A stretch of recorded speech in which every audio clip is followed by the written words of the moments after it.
साधनों से पाप का नाश तो होता है, लेकिन पूर्ण रूप से जीव पाप की प्रवृत्ति से मुक्त हो जाएगा ऐसी बात नहीं है। जैसे बड़ी बड़ी तपस्या, सबसे पहले तपस्या नाम लिया, बड़ी बड़ी तपस्या राक्षसों ने भी तो किया। हिरण्यकशिप हिरण्याक्ष ने क्या नहीं किया? क्या रावण कुंभकर्ण ने नहीं किया? क्या शुंभ निशुंभ महिषासुर आदि इन सब ने नहीं किया? क्या? लेकिन तपस्या करने के बाद पाप नष्ट हुआ इनका। पाप नष्ट हो करके जो है वो स्थिति प्राप्त हो गई, जिससे जो है भगवत कृपा प्राप्त करने में समर्थ हो गए और जिन देवताओं की आराधना की उनसे तपस्या के द्वारा शक्तियां प्राप्त कर ली, वरदान प्राप्त कर लिया, लेकिन स्वभाव नहीं नष्ट हुआ, फिर से प्रवृत्त हो गए वहीं, फिर से पाप में प्रवृत्त हो गए कि नहीं? क्यों?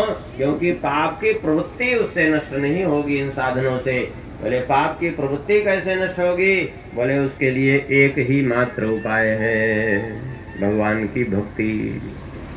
बिना भगवान की भक्ति के पाप की प्रवृत्ति वैसे ही नहीं नष्ट होगी। जीव की पूर्णतया शुद्धि उसी प्रकार से नहीं होगी जैसे न निष्पुनन्ति राजेन्द्र सुरा कुंभोन्यापगा।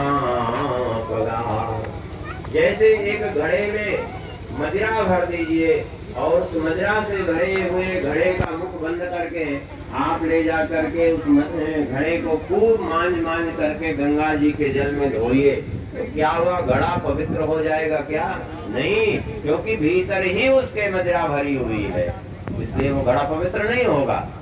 जब तक उसमें वो मदिरा विद्यमान है तब तक वो घड़ा कैसे पवित्र होगा?